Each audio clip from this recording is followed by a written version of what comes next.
અંકલેશ્વર હાંસોટ તાલુકામાં 8,000 હેક્ટર કરતાં વધુ ડાંગરના પાકનું વાવેતર ચાલુ વર્ષે અત્યાર સુધી જોવા મળ્યું છે. ચાલુ વર્ષે નહેર વિભાગ દ્વારા પાણીના કરવામાં આવેલા આયોજનને લઈ ભરપૂર પાણી મળી રહેતા ખેડૂતોને વાવણી અંગેની ચિંતા દૂર થતા સમયસર ડાંગરના વાવેતરમાં જોતરાયા હતા. ખેડૂતો ડાંગરના વાવેતર પહેલા પાણી ભરાયેલ ખેતરમાં ટ્રેક્ટર વડે ઘાવલ કર્યા બાદ ડાંગરની રોપણીના શ્રી ગણેશ કર્યા હતા.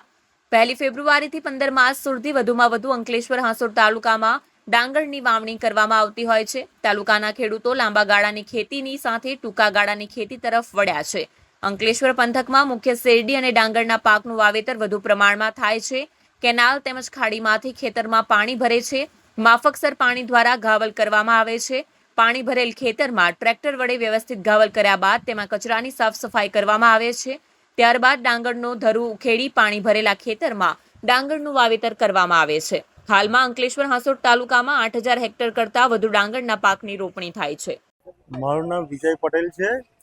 હું અંકલેશ્વરમાં રહું છું અને સજૂટની અંદર જમીન રાખીને ખેડી બનાવું છું ને હમણાં ભાત રોપાય છે. હવે એકચ્યુઅલી ભાત રોપવાનો ટાઈમ છે જાન્યુઆરી ને ફેબ્રુઆરી, પણ ખરેખર હિંડી હતી મારી, હિંડી કટિંગ કરીને રોપ્યું એટલે લેટ થઈ ગયું. હવે લેટ થઈ ગયું એટલે રિસ્ક છે મારા માટે કે ચોમાસાનો પાછલો વરસાદ કદાચ લાગવાનો ચાન્સ ખરો, પણ હવે ખેતી કરીએ છીએ એટલે રિસ્ક તો લેવું જ પડે.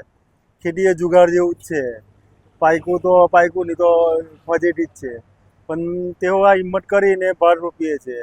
આની અગાડી 6 વીઘા શેરડી બનાવેલી. હવે શેરડીમાં નવું કરવું છે કરીને પોણા 2 કલાક સુધી ચાલેલી બજેટ બોર્ડ પુનઃયુક્ત બજેટ મંજૂર કરાયું હતું. બજેટમાં કામોના ફેરફાર તેમજ તમામ ગ્રાન્ટની સત્તા પ્રમુખને આપવાના મુદ્દે વિપક્ષે સત્તા પક્ષને ઘેરવાની શરૂઆત કરતા આ મુદ્દે સત્તા પક્ષના સભ્યો દ્વારા પણ સવાલ ઉભા કરી સ્પષ્ટતા માંગતા સત્તા પક્ષમાં જ સંકલનના અભાવ હોવાનો ઉડીને આંખે આવ્યું હતું. રોગ આવી ગયો એટલે ટોટલી 6 વીઘા શેરડી ખલાસ થઈ ગઈ.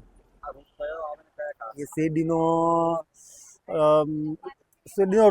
રૂટ રોગ કે એનો જ રોગ કહે છે. એકચ્યુઅલી એ મતલબ કે શેરડીમાં બીજો બહારનો રોગ નહીં આવે, અંદર જ રોગ આવે અને શેરડી અંદર લાલ થઈ જાય. નુકસાનમાં 6 વીઘા તો શેરડીમાંથી 1 રૂપિયાની આવક નહીં, એમ જ દીસરો મારીને ખલાસ થઈ ગયો. ને બીજું જે 9 વીઘા હતો તેની અંદર 10 ટન ઉતારવો પડ્યો. ભાત હમણાં 10 વીઘામાં રોપણ માટે તૈયાર કરેલું છે ખેતર, તે માટે હમણાં રોપવાનું ચાલુ છે. હવે છેલ્લે શું છે, તરુનો પ્રોબ્લેમ આવે છે કે તરુ મળે નહીં ને હોડીને લાવવાનું. હવે જેટલું રોપાય એટલું રોપીશું, નહીં તો પછી આવું જ રવા દઈશું. પણ એક હવે આશા બેઠેલા છે કે આ ભાત પાકે તો હેડીની જે ખોટ ખાધેલી છે તે ખર્ચો રિકવર થાય.